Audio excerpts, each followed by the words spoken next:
Graça e paz, amados. Amém? Eu me chamo Elcio Crispim e, mais uma vez, convido a você que está conosco através deste vídeo para juntos compartilharmos do alimento espiritual da Palavra de Deus. Mas antes, deixa eu mais uma vez aqui te agradecer por você que está conosco no YouTube, onde esse vídeo e muitos outros estão fazendo parte ali do nosso canal. Muito obrigado a você que tem visitado o nosso canal, você que tem feito a sua inscrição no nosso canal, você que, dentro da sua condição, compartilha os vídeos do nosso canal, nos ajudando a propagarmos a palavra do Senhor. Muito obrigado. Bom, hoje nós estaremos falando acerca de um tema muito interessante. O tema da mensagem de hoje é tradição religiosa sob a ótica bíblica.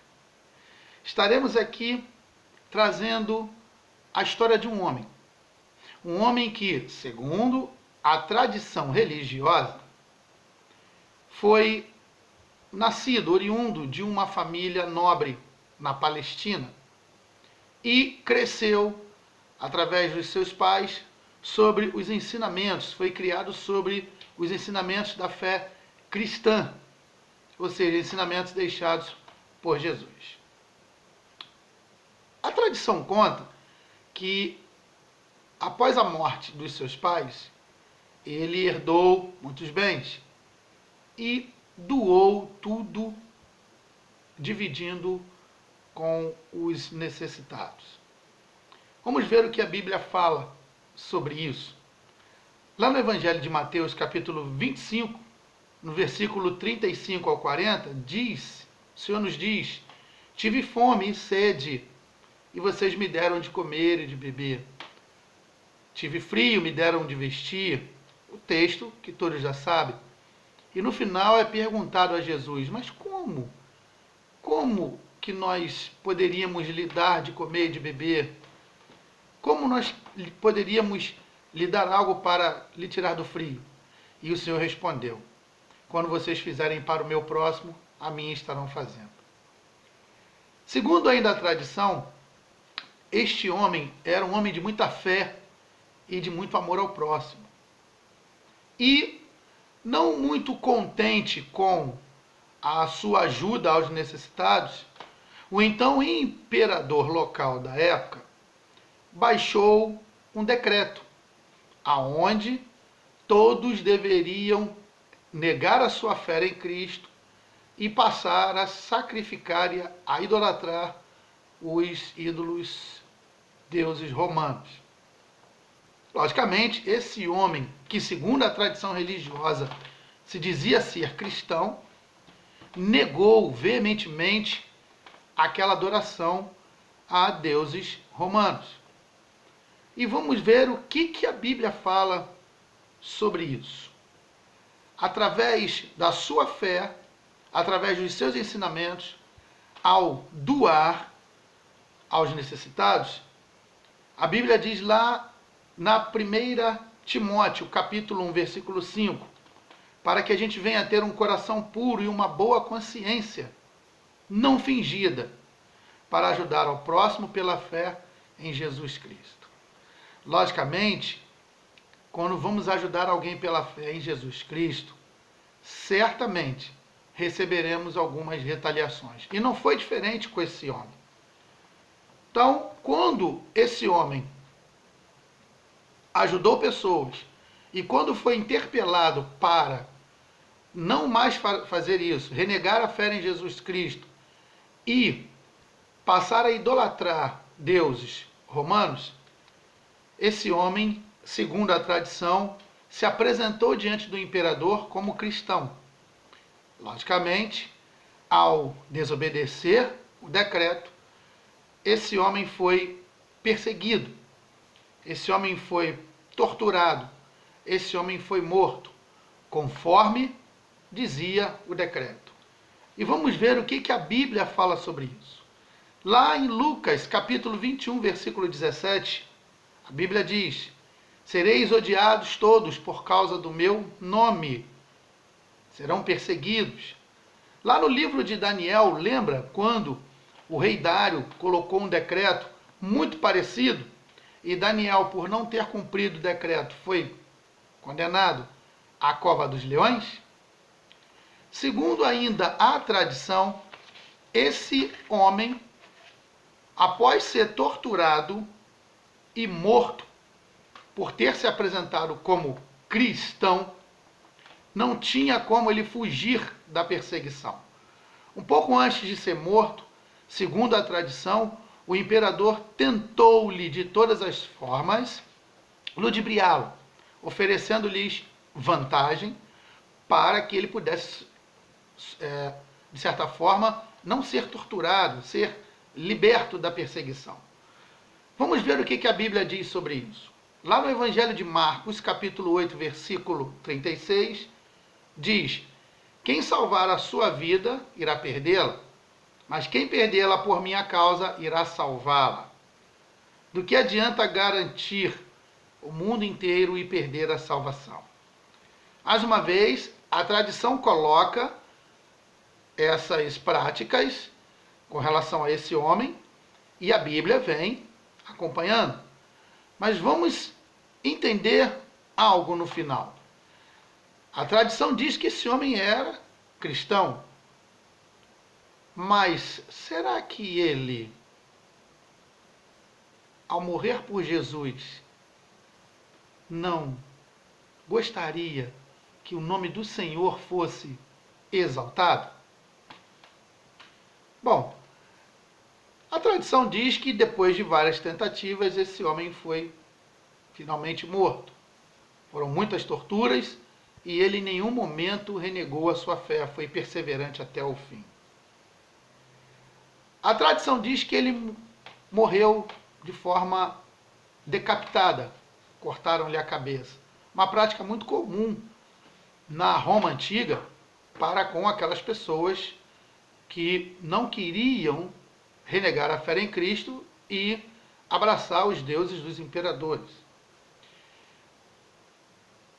Depois de morto, o que aconteceu com esse homem? Segundo o livro do profeta Daniel, capítulo 12, aqueles que dormem no Senhor ressuscitarão. Então, teoricamente, esse homem está dormindo no Senhor. O livro de Filipenses diz que o crente não teme a morte, pois é salvo, e isso será a sua vitória. Portanto, esse homem, segundo a tradição, esse homem da tradição segundo a Bíblia, por ter uma fé cristã, foi salvo. E lá em Apocalipse, capítulo 20, versículo 4, diz que aqueles que forem degolados por causa do testemunho de fé em Jesus serão recompensados. Logicamente, paramos para pensar que dentro da tradição religiosa existe um homem que demonstrou a sua fé em Cristo com atitudes. Até aí, tudo bem. Mas hoje, a figura humana desse homem é idolatrada em todo o mundo. Aí vem uma pergunta, vem uma reflexão para você refletir. Será que esse homem que dorme no Senhor e não faz ideia de nada disso que acontece, de nada dessa adoração e essa veneração a Ele, será que esse homem, se soubesse disso, estaria feliz? Esse homem que, segundo a tradição, foi degolado por não ter negado sua fé em Cristo. Será que ele aprovaria tudo isso que é feito hoje em seu nome? Será que ele, como cristão, não iria gostar que todos aqueles que dizem o seguissem verdadeiramente a Cristo? Fica essa pergunta, fica essa reflexão para esse momento. Eu, durante muitos anos, vivi preso a essa tradição religiosa, por acreditar nessa tradição. Mas a Bíblia diz que o Espírito Santo é quem convence ao homem. Então não seremos eu ou você ao qual iremos convencer os homens, mulheres de um modo geral, que adoram a esse homem segundo a tradição, mas o Espírito Santo. O que nós podemos fazer? É orarmos para que essas pessoas sejam libertas através da luz da palavra de Deus acerca dos atos que a tradição diz que esse homem teve, para não renegar a sua fé em Cristo.